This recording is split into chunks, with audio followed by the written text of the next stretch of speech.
அனைவருக்கும் வணக்கம். எதிர்நீச்சல் தொடர்கிறது சீரியலில் இன்றைக்கி எபிசோடில் என்ன நடக்குதுன்னு தான் இந்த வீடியோவில் பார்க்க போகிறோம். நந்தினியும் ரேணுகாவும் ஜனனிக்கு சாப்பாடு எடுக்க வீட்டுக்கு வராங்க. அப்போ கோயிலுக்கு போகிறேன்னு பொய் சொல்லிட்டு போனதுனால அறிவுக்கரசி பிரசாதம் எங்கன்னு கேட்குறாங்க. அப்போ நந்தினி சொல்கிறாங்க, என்ன உண்டை கட்டி வாங்கிட்டு சாப்பிட்டு தூங்கலான்னு பார்க்குறியா அப்படின்னு சொல்லி கேட்குறாங்க. அதுக்கு அறிவுக்கரசி கேட்டதுக்கு பதில் சொல்லுங்கள் அப்படின்னு சொல்கிறாங்க. அப்போ விசாலாட்சி நடுவில் வந்து கோயிலேருந்து எதையும் எடுத்துகிட்டு வரக்கூடாது, அதனால தான் அவங்க எதையும் கொண்டு வரல அப்படின்னு சொல்கிறாங்க. இந்த கேள்வி கேட்குறதெல்லாம் உன் வீட்டில் வச்சுக்க, எங்கள் வீட்டு விஷயத்தில் தலையிடாத அப்படின்னு சொல்கிறாங்க. உடனே ஞானம் வந்து நந்தினிக்கிட்டேயும் ரேணுகாக்கிட்டேயும் கேட்குறாரு, நீங்கள் 2 பேரும் வீட்டில் இல்லாததுனால வீடு அமைதியாக இருந்துச்சு, இப்போ சத்தம் வர ஆரம்பிச்சிருச்சு அப்படின்னு சொல்கிறாரு.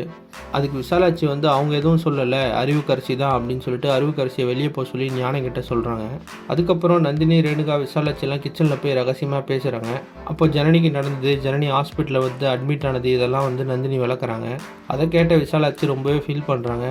நிம்மதியாக இருக்கணும்னு தானே கொடைக்கானல் போனாங்க, அங்கே போய் இப்படி ஒரு பிரச்சனையா அப்படின்னு சொல்கிறாங்க.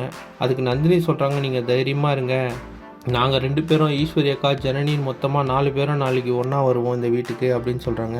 வாழ்க்கையை புதுசாக பார்க்க போகிறோம், நம்பிக்கையோட புது வாழ்க்கையை தொடங்க போகிறோம் அப்படின்னு சொல்கிறாங்க. அதே சமயத்தில் ஹாஸ்பிட்டலில் இருக்க ஜனனி கண்ணு முழிச்சிட்டாங்க. அப்போ அங்கே இருக்க சக்தி, ஈஸ்வரியும் இதே ஹாஸ்பிட்டலில் தான் இருக்காங்க, ரேணுகாவும் நந்தினி இங்கே தான் இருந்தாங்க, உனக்காக சாப்பாடு எடுத்துகிட்டு வர போயிருக்காங்க அப்படின்னு சொல்கிறாரு.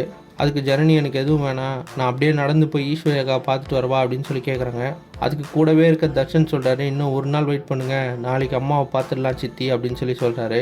இப்போ என்ன கேள்வினா, ஆதி குணசேகரனுக்கு ஈஸ்வரி குணமாயிட்டு வரதும் அதே ஹாஸ்பிட்டலில் ஜனனி இருக்கிறதும் தெரிய வருமா? அப்படி தெரிய வந்தால் என்ன நடக்க போகுது அப்படின்றத அடுத்தடுத்த எபிசோடில் பார்க்கலாம். இந்த மாதிரி எதிர்நீச்சல் தொடர்கிறது சீரியல் அப்டேட்ஸ்க்கு நம்ம சேனலை சப்ஸ்கிரைப் பண்ணுங்கள், ஃப்ரெண்ட்ஸ் அண்ட் ஃபேமிலிக்கு ஷேர் பண்ணுங்கள். நன்றி.